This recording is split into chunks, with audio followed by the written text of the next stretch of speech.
ACA relapse. If we skip this step or step 5, we risk relapsing into unhealthy dependence and self-harming behavior.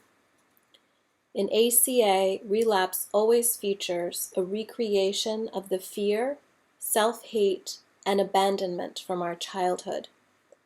Through relapse, we reenact roles and dependent behavior that we learned from unhealthy parents. A relapse can take many forms, but all ACA relapses have this center point. One form of an ACA relapse involves an adult child acting out destructively for several weeks with one or more of the survival traits.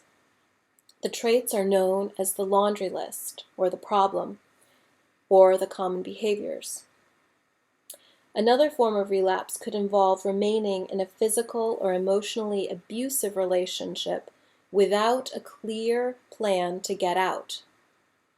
Relapse could also involve practicing self-harming behaviors.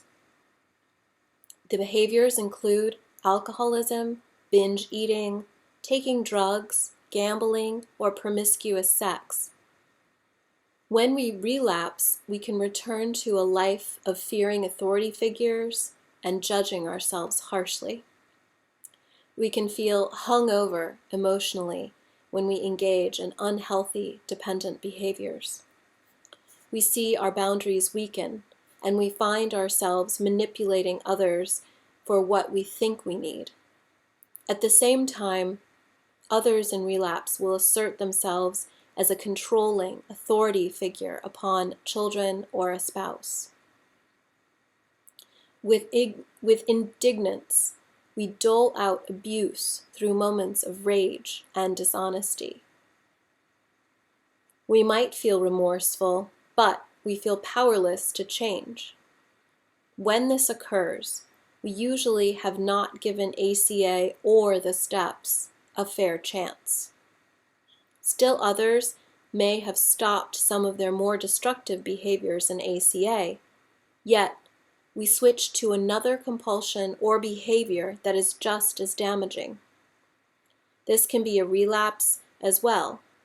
For all ACA relapses, denial returns in some form, and we find ourselves choosing to use the behaviors detailed in the laundry list in order to survive. We forget that we have a choice. We return to one of our dysfunctional family roles. We stop feeling. We usually have stopped attending meetings as well. In ACA, we seek emotional sobriety by making a commitment to love ourselves and be good to ourselves.